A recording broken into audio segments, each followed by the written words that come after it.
When No Man Pursueth, by Isaac Asimov. Science, fact, and fiction, history, Shakespeare, the Bible. Where does one start to compile a list of Dr. Asimov's literary accomplishments? His mysteries include 2 novels, Murder at the ABA and A Whiff of Death, and 3 collections of short stories, Tales of the Black Widowers, 1974, More Tales of the Black Widowers, 1976, and The Case Book of the Black Widowers, 1980, as well as his famous science fiction mysteries, The Caves of Steel, 1954, The Naked Sun, 1957, and The Robots of Dawn, 1983. The aforementioned Black Widowers is a genial group of gentlemen who regularly meet for inspirational repast and postprandial puzzles. Despite the settings of the stories, to our knowledge, only one of the Black Widowers' mysteries involves food.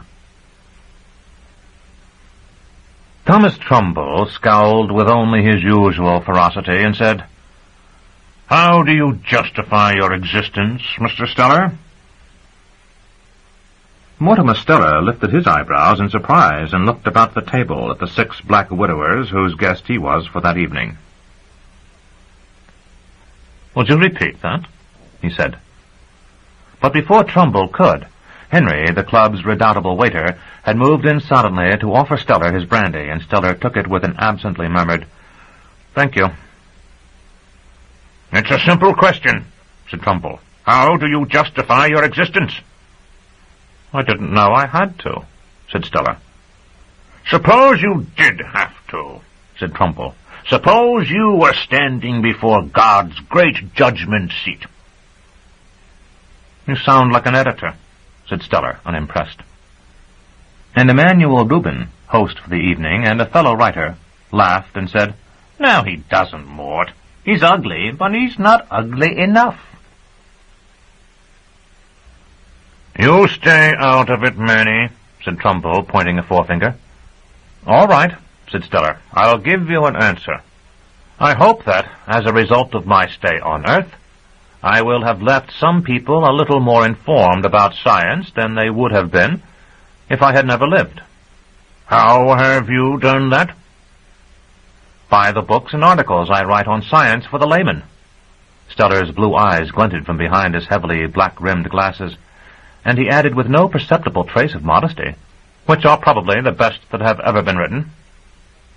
"They're pretty good," said James Drake, the chemist, stubbing out his 5th cigarette of the evening and coughing as though to celebrate the momentary pulmonary release. "I wouldn't put you ahead of Gamma, though."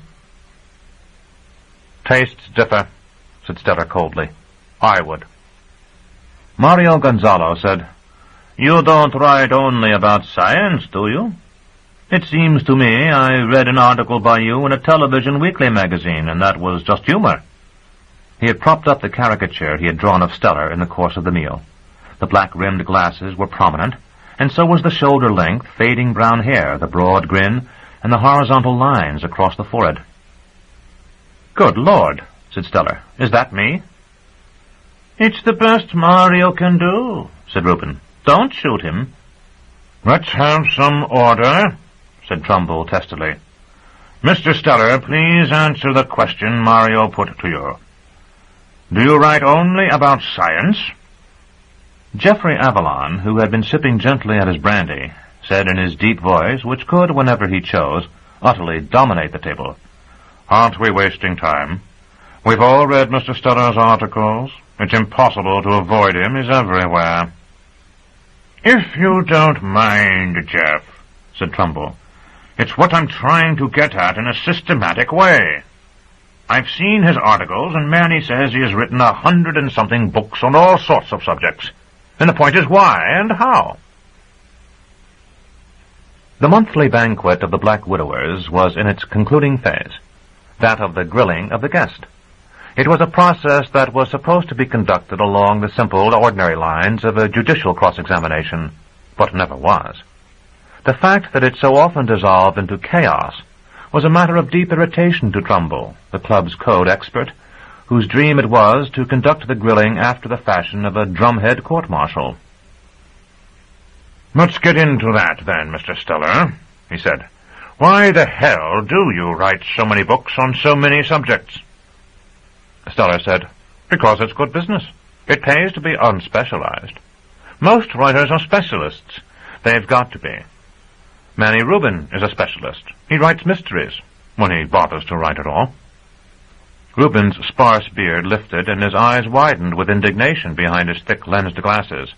"I happen to have published over 40 books, and they're not all mysteries. I've published," he began ticking off his fingers, "sports stories, confessions, fantasies—" "Mostly mysteries," admitted Steller smoothly. "Me, I try not to specialize. I'll write on any subject that strikes my fancy.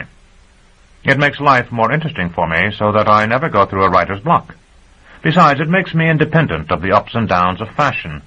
If one kind of article loses popularity, what's the difference? I write others." Roger Halstead passed his hand over the smooth, balding forepart of his head and said, "But how do you do it? Do you have set hours to write in?" "No," said Steller. "I just write when I feel like.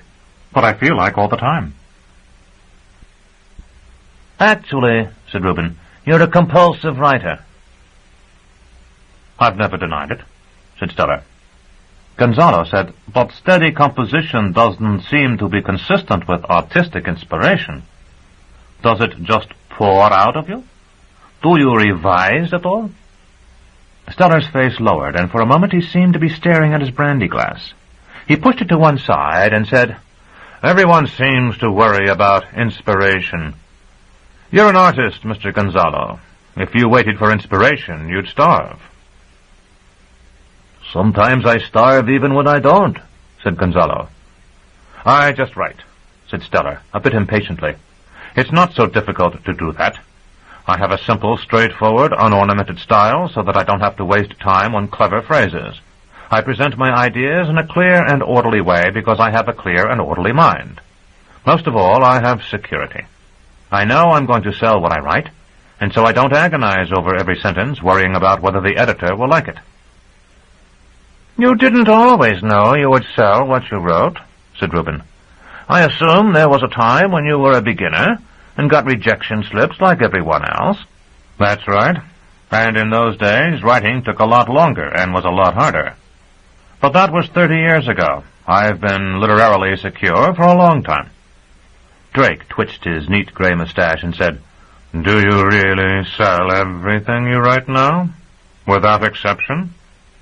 Steller said, "Just about everything, but not always first crack out of the box. Sometimes I get a request for revision, and if it's a reasonable request, I revise. And if it's unreasonable, I don't. And once in a while, at least once a year, I think, I get an outright rejection." He shrugged. "It's part of the freelance game. It can't be helped." "What happens to something that's rejected, or that you won't revise?" asked Trumbull. "I try it somewhere else. One editor might like what another editor doesn't. If I can't sell it anywhere, I put it aside. A new market might open up. I might get a request for something that the rejected article can fill." "Don't you feel that's like selling damaged goods?" said Avalon. "No, not at all," said Steller. "A rejection doesn't necessarily mean an article is bad. It just means that one particular editor found it unsuitable. Another editor might find it suitable." Avalon's lawyer mind saw an opening. He said, "By that reasoning, it follows that if an editor likes, buys, and publishes one of your articles, that is no necessary proof that the article is any good." "None at all, in any one case," said Steller. "But if it happens over and over again, the evidence in your favor mounts up."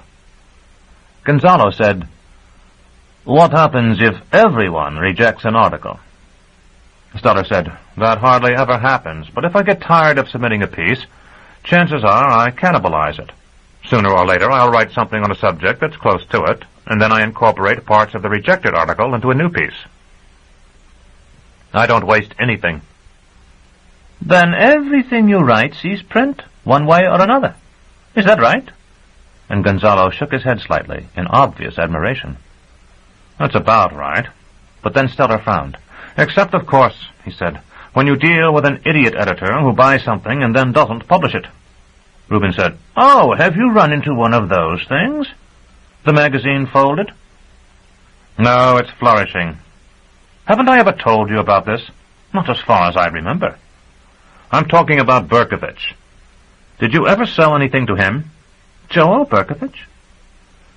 "Are there likely to be two editors with that last name?" "Of course, Joel Berkovich."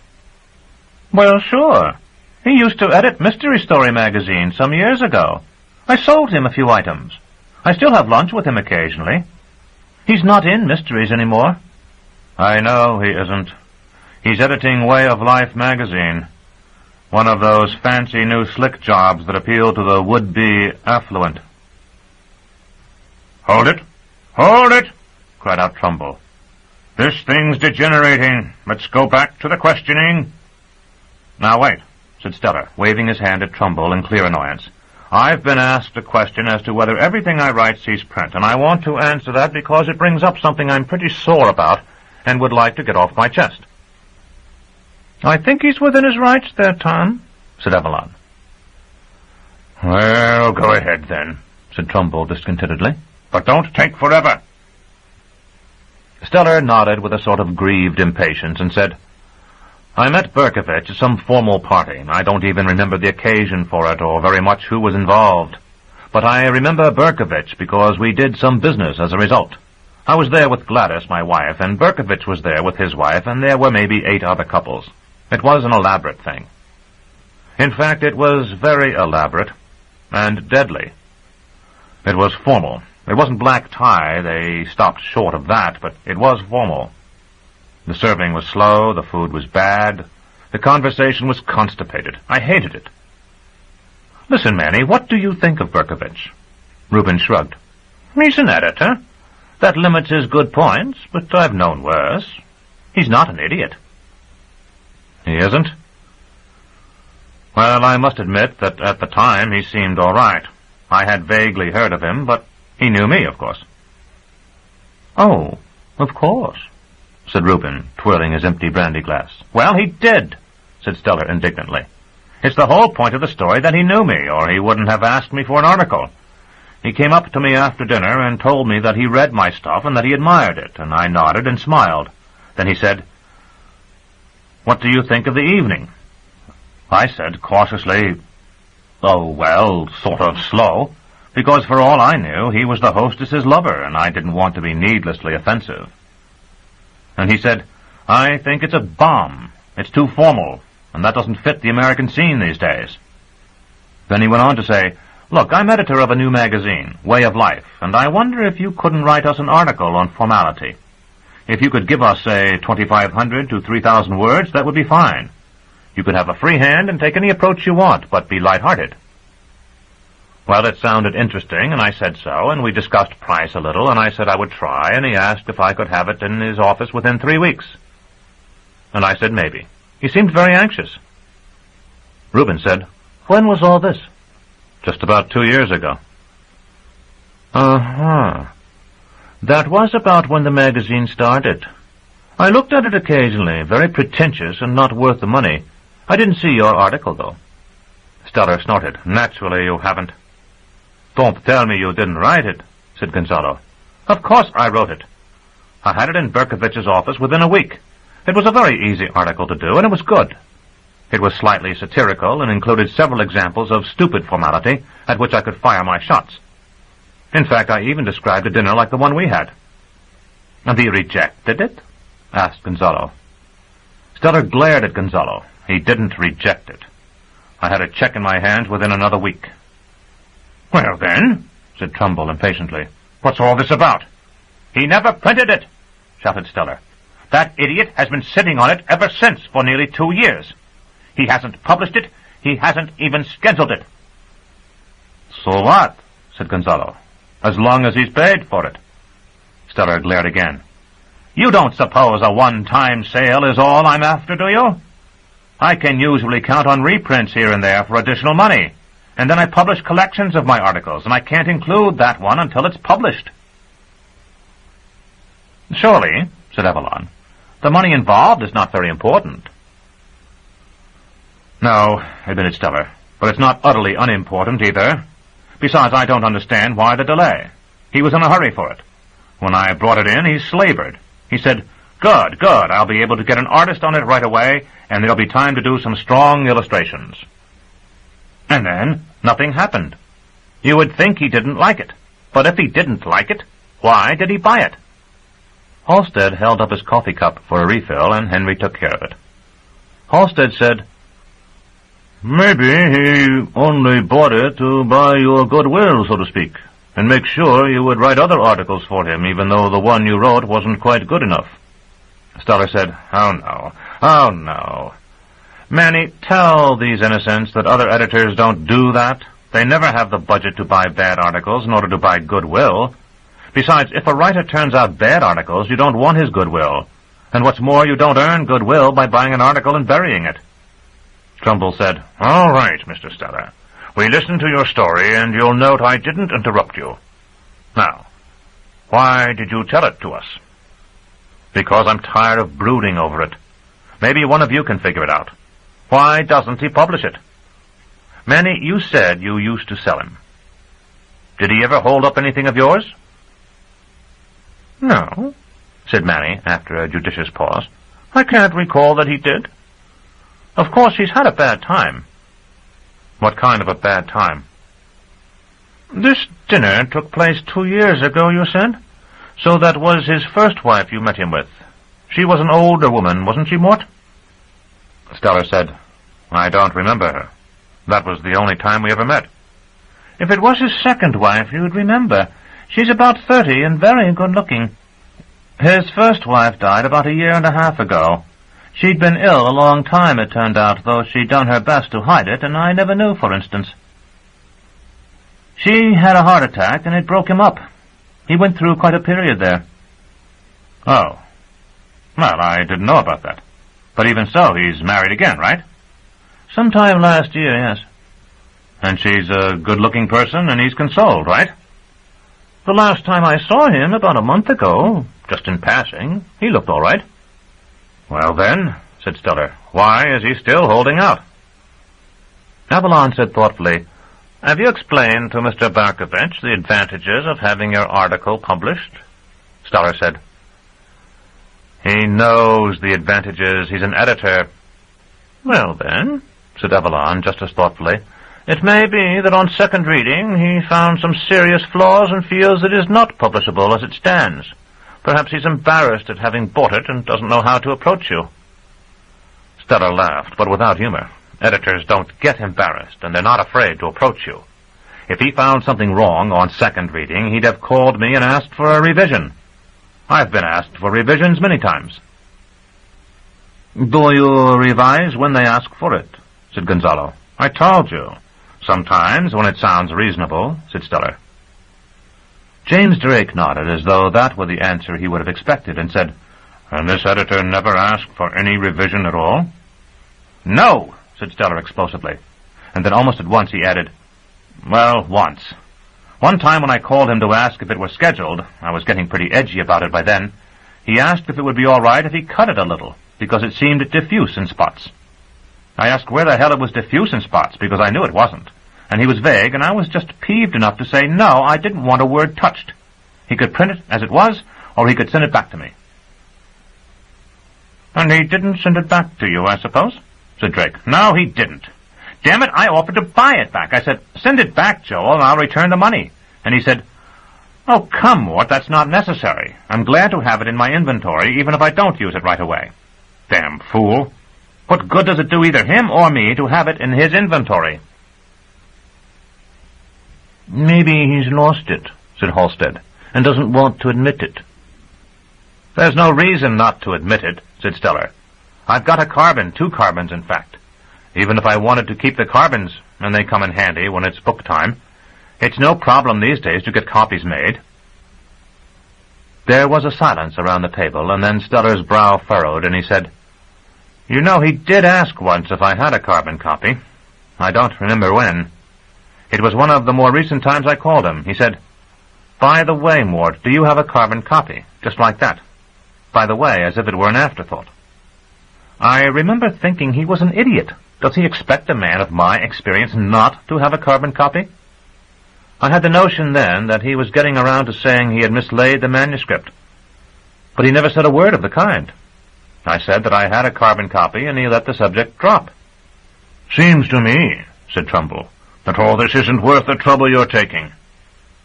"Well, it isn't," said Steller, "but the thing bothers me.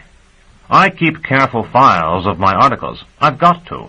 And this one has been in the to-be-published file for so long, I can recognize the card by the fact that its edges are dark from handling. It's a sort of irritation. Now, why did he ask me if I had a carbon copy? If he'd lost the manuscript, why not say so? And if he hadn't lost it, why ask about the carbon?"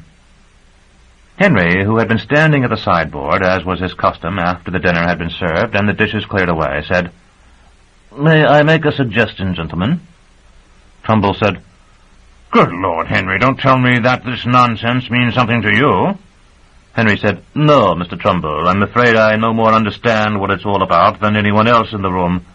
It merely strikes me as a possibility that Mr. Berkovich may have been prepared to tell Mr. Steller that the manuscript was mislaid. But perhaps only if Mr. Steller had said that he had no carbon. It might have been the fact that Mr. Steller did have a carbon that made it useless to lose or possibly destroy the manuscript." "Destroy it?" said Steller in high-pitched indignation. "Suppose we consider what would happen if he published the manuscript, sir," said Henry. "It would appear in print," said Steller, "and people would read it. That's what I want to happen." "And if Mr. Berkovich rejected it?" "Then I would have sold it somewhere else, damn it, and it would still have appeared in print and people would have read it." "And if he returned it to you now, either because you refused revision or because you bought it back, then again you would sell it somewhere else and it would appear in print and be read." "Damn right. But suppose, Mr. Steller, the editor bought the article as he did and does not publish it. Can you sell it elsewhere?" "Of course not. It's not mine to sell." Way of Life has bought first serial rights, which means they have the full and sole right to publish it before any other use is made of it. Until they publish it, or until they formally relinquish the right to do so, I can't sell it anywhere. In that case, Mr. Steller, does it not seem to you that the only conceivable way in which Mr. Berkovich can keep the article from being generally read is to do exactly as he has done?" "Are you trying to tell me, Henry," said Steller with naked incredulity in his voice, "that he doesn't want it read? Then why the hell did he ask me to write it?" Henry said, "He asked you to write an article, sir. He did not know the exact article you would write till he saw it. Isn't it possible that once he read the article you did in actual fact write, he realized that he didn't want it read and therefore took the only action possible to keep it unpublished, perhaps forever unpublished? He probably did not expect you to be the kind of writer who would hound an editor over such a matter." Steller spread out his hands, palms upward, and looked about at the faces of the black widowers in a kind of semi-humorous exasperation. "I never heard of anything so ridiculous." Avalon said, "Mr. Steller, you don't know Henry as we do. If this is his opinion, I suggest you take it seriously." "But why should Joel want to destroy the thing or bury it? It's a perfectly harmless article." Henry said, "I merely advance a possible explanation for what has gone on for 2 years." "But yours is not an explanation that explains, Henry. It doesn't explain why he wants the article to be left unread." "You had said, sir, that he asked for permission to cut the article a little, and you refused. If you had agreed, he would perhaps have changed it so as to render it really innocuous, and then he would have published it." "But what did he want cut?" "I'm afraid I can't say, Mr. Steller, but I gather that he wanted to do the cutting. That may have been in order not to call your attention to the precise passage he wanted altered." Steller said, "But if he made the cuts himself, I'd still see what he had done once the article appeared." Henry said, "Would you be likely to read the article once published and compare it sentence by sentence with the original manuscript, sir?" "No," admitted Steller reluctantly.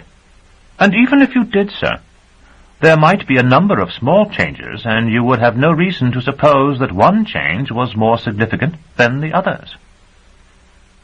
Stoller said, "You know, this is a more peculiar mystery than the first, Henry. What could I have said to bother him?" "I cannot say, Mr. Stoller," said Henry. Avalon cleared his throat in his best lawyer-like fashion and said, "It is rather a pity, Mr. Stoller, that you didn't bring the carbon copy of your manuscript with you. You could have read it to us, and perhaps we could then spot the critical passage. At the very least, I'm sure we would have been entertained." Stoller said, "Who thought this sort of thing would come up?" Gonzalo said eagerly, "If your wife is at home, Mr. Stoller, we might call her and have her read the article to Henry on the phone. The club could afford the charge." Henry seemed to be lost in thought.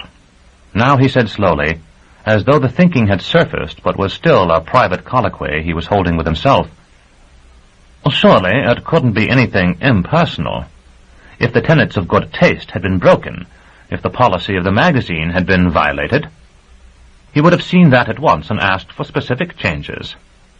Even if he had bought it after a hasty reading and then discovered these impersonal errors afterward, there would have been no reason to hesitate to ask for specific changes, surely. Could it be that some superior officer in the publishing firm had vetoed the article and Mr. Berkovich is embarrassed to tell you that?" "No," said Stoller. "An editor who isn't given a free hand by the front office is very likely to quit. And even if Berkovich didn't have the guts to do that, he would be only too glad to use upstairs interference as an excuse to return the manuscript. He certainly wouldn't just hold on to it." "Then," said Henry, "it must be something personal, something that has meaning to him, an embarrassing meaning, a horrifying meaning." "There's nothing of the kind in it," insisted Stoller. "Perhaps there is no significance in the passage to you or to anyone else, but only to Mr. Berkovich." "In that case," interrupted Drake, "why should Berkovich care?" "Perhaps," said Henry, "because if attention were called to it, it would come to have significance. That is why he dared not even tell Mr. Stoller what passage he wanted cut." "You keep inventing perhapses," muttered Stoller. "I just don't believe it." Gonzalo said abruptly, "I believe it. Henry has been right before, and I don't hear anyone suggesting any other theory to account for the fact that the article isn't being published." Stoller said, "But we're talking about nothing. What is the mysterious passage that is bothering Joel?" Henry said, "Perhaps you can recall some personal reference, since that is what we suspect it would have to be." "Did you not say that included in your article was an account of a dinner rather like the one that had inspired Mr. Berkovich to ask for the article in the first place?" "Ha!" said Gonzalo. "Got it. You described the dinner too accurately, old boy, and the editor was afraid that the host would recognize it and be offended. Maybe the host is an old and valued friend of the publisher, and would get the editor fired if the article appeared." Stoller said, with no effort to hide his contempt, "In the first place, I'm an old hand at this. I don't write anything either actionable or embarrassing. I assure you I masked that dinner so that no one could reasonably speak of a resemblance. I changed every major characteristic of the dinner, and I used no names. Besides, if I had slipped and made the damned thing too real, why shouldn't he tell me? That sort of thing I would change in a shot." Henry said, "It might be something more personal still. He and his wife were at the dinner. What was it you said about them?" "Nothing," said Stoller. "Do you suppose I would make use of the editor to whom I was submitting the article? Give me that much credit. I didn't refer to him under any name or any guise. Didn't refer to anything he said or did at all." "Or anything about his wife either, sir?" asked Henry. "Or about his wife. Well, wait. He may have inspired one small exchange in the article, but of course I didn't name her, describe her, or anything of the sort. It was entirely insignificant." Avalon said, "Nevertheless, that may be it. The memory was too poignant.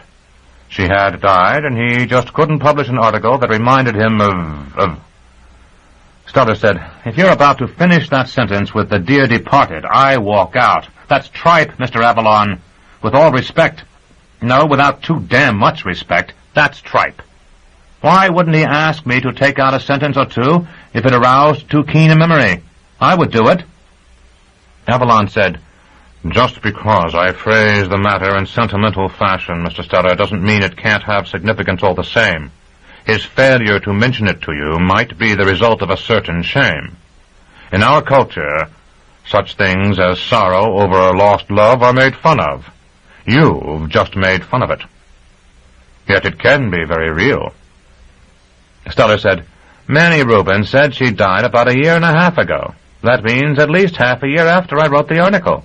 Time enough to have it printed by then, considering his anxiety to have me meet an instant deadline. And it's been 1.5 years since he's married a beautiful woman. Come on, how long does one sorrow over a lost love after one has found another?" "It might help," said Henry, "if Mr. Steller could tell us the passage in question." "Yes," said Gonzalo. "Call your wife and have her read it to Henry." "I don't have to," said Steller, who had only with difficulty withdrawn the wounded stare he had been directing at Avalon. "I read the damn thing again a couple of weeks ago, about the 5th time, and I have it reasonably fresh in my mind. What it amounts to is this. We had been served the roast at a kind of snail's pace, and I was waiting for others to be served before beginning. A few weren't quite that formal and were eating. Finally, I broke down and salted it and was going to eat when I noticed that Mrs. Berkovich, who was on my right, had still not been served. I looked surprised, and she said she had a special request and it was delayed in getting to her. And I offered her my plate, and she said, 'No, thank you, it's been salted.' I told that passage without names, just so I could get across my funny line, which I remember exactly. It went, 'She was the only one at the table who objected to the salt. The rest of us objected to the meat. In fact, several of us scraped off the salt, then ate it in a marked manner.'" No one laughed at the funny line. Trumbull went to the trouble of simulating nausea. Halstead said, "I certainly don't see any great sentimental value in that." "I should say not," said Steller. "And that's every last mention of her, without name or description, and none of Joel himself." Henry said, "Yet Mr. Rubin said that the first Mrs. Berkovich died of a heart attack, which is rather a catch-all reference to circulatory disorders in general. She may well have had seriously high blood pressure and have been put on a low-salt diet."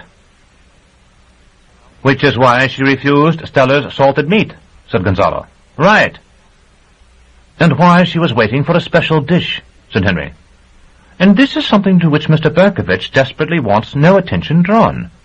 Mr. Rubin said Mrs. Berkovich had done her best to hide her condition. Perhaps few people knew she was on a low-salt diet."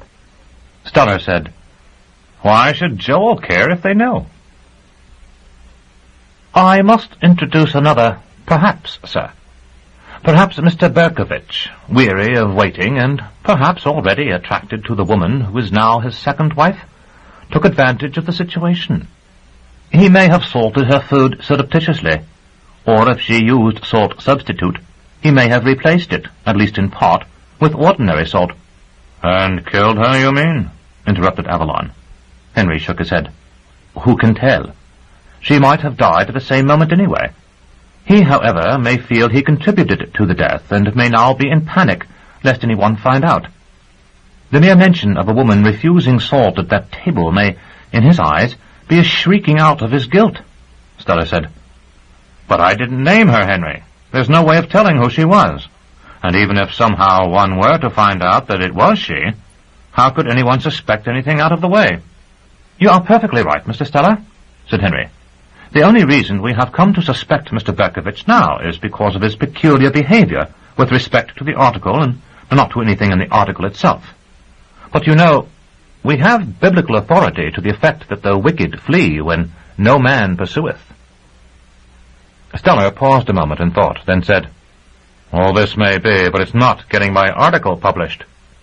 He pulled out a black address book, turned to the bees, then looked at his watch. "I've called him at his home before, and it isn't 10 yet." Avalon raised his hand in an impressive stop sign. "One moment, Mr. Steller. I trust you are not going to tell your editor about what we've said here. It is all strictly confidential in the first place, and it would be slander in the second. You would not be able to support it, and you may get yourself into serious trouble." Steller said impatiently, I wish all of you would take it for granted that an experienced writer is aware of what libel and slander are. Is there a telephone handy, Henry? Yes, sir, said Henry. I can bring one to the table. May I also suggest caution? Don't worry, said Steller as he dialed. He waited a moment, then, Hello, Mrs. Berkovich. This is Mort Steller, one of the writers for your husband's magazine. May I speak to Joel? Oh, sure, I'll wait. He did not look up from the telephone as he waited. Hello, Joel. Sorry to call you at home, but I've been going over the piece on formality. You don't have it scheduled, do you? Well, all right. I didn't feel like waiting on this because I didn't want to weaken. You can shorten it if you want. Oh, sure, that's all right. No, Joel, just a minute, no. I don't want you to do it. I've got some things I want cut out, and maybe that will satisfy you. For instance, that time I have about eating the salt instead of the meat isn't funny now that I think of it. Yes, that's right. Suppose I cut out that part about the woman refusing the salted meat. Will you publish it if I cut that out? There was a pause at this moment, and now Steller looked up at the others, grinning. Then he said, All right, Joel. Sure, I can do it. How about 11 a.m.? Okay, see you then. Steller looked complacent. It hit him right between the eyes. He repeated the line to me. You can't tell me that he remembered that passage in an article he bought 2 years ago right off the top of his head, unless it had special meaning to him. I'll bet you're right after all, Henry. Well, I'll cut it. The important thing is that I'll get my article into print. Avalon frowned and said with heavy dignity, I should say that from the standpoint of public morality, the really important thing is that a man may have tried to kill his wife, and may even have actually done so, and will get away with it. Trumbull said, Don't get virtuously aggrieved, Jeff. If Henry is right, then there's no way of proving that he did anything, or that if he did tamper with the salt, it actually contributed to her death. So what is there to do? In fact, what do we have to do? The really important thing is that Steller has done it all. He's given the man 2 years of agony, first by writing the article, and then by being constantly after him to publish it. Henry said, The really important thing, sir, may be that Mr. Berkovich will, as a result of all this, be discouraged from attempting similar experiments in the future. After all, he has a second wife now, and he may grow tired of her too.